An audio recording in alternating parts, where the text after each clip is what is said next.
Assalamualaikum warahmatullahi wabarakatuh. Perkenalkan, nama saya Siti Nuralfiatus Saadah, Prodi PAI.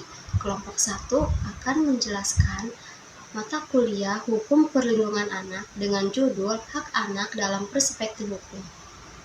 Pada kesempatan kali ini, izinkan saya menjelaskan hak anak dalam perspektif hukum, hak hidup, tumbuh kembang, perlindungan, dan partisipasi.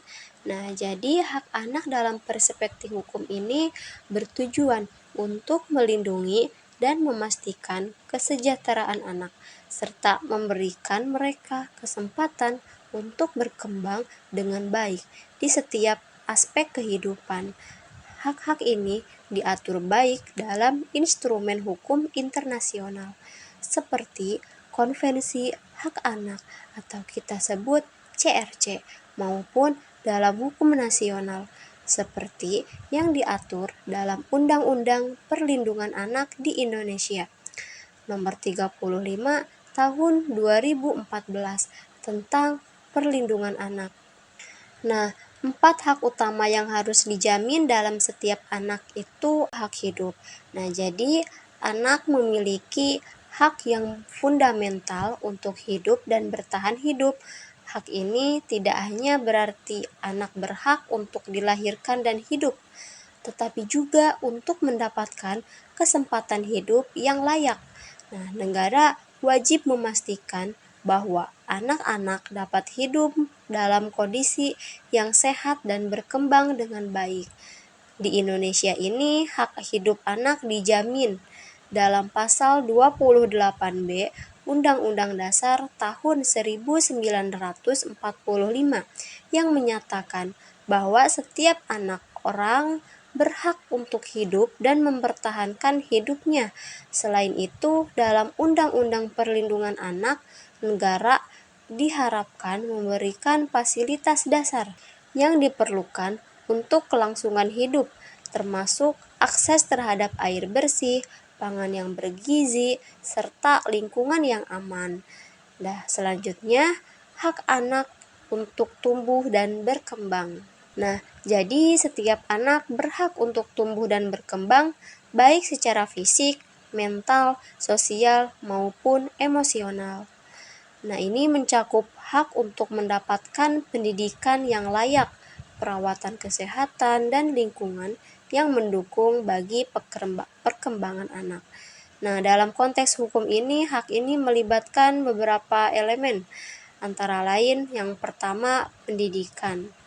Nah, jadi anak berhak untuk mendapatkan pendidikan yang berkualitas dan sesuai dengan usia dan kebutuhan mereka. Selanjutnya, kesehatan. Anak berhak mendapatkan akses terhadap pelayanan kesehatan yang memadai untuk mendukung tumbuh kembangnya. Selanjutnya, lingkungan yang mendukung.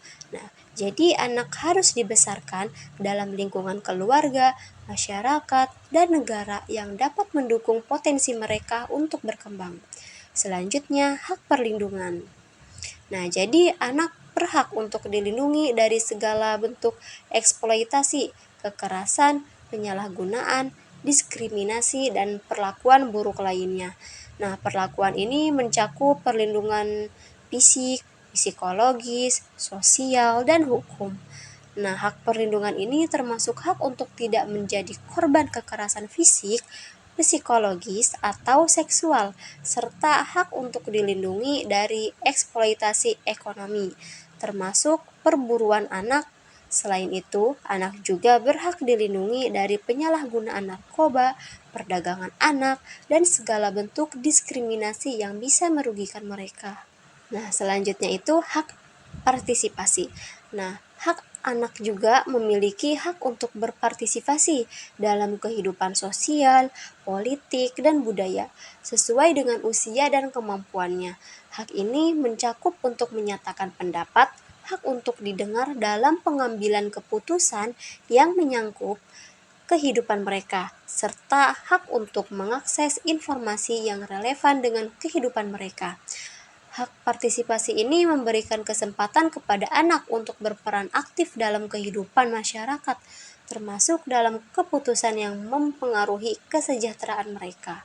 Ini bisa berupa hak untuk menyuarakan pendapat mereka di sekolah, di keluarga, atau dalam forum yang membahas isu-isu yang terkait dengan anak-anak. Nah, jadi kesimpulannya itu, dari keempat itu, hak hidup, hak tumbuh, dan hak berkembang, dan hak perlindungan, dan hak berpartisipasi merupakan bagian dari hak asasi manusia yang tidak dapat dipisahkan dari anak-anak. Nah, negara dan masyarakat memiliki kewajiban untuk memastikan bahwa hak-hak ini terpengaruhi dengan cara menyediakan akses dan perlindungan yang sesuai untuk setiap anak.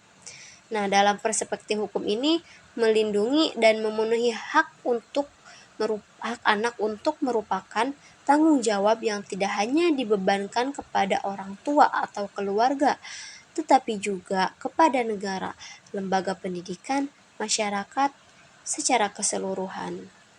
Mungkin sekian dari saya. Terima kasih. Wassalamualaikum warahmatullahi wabarakatuh.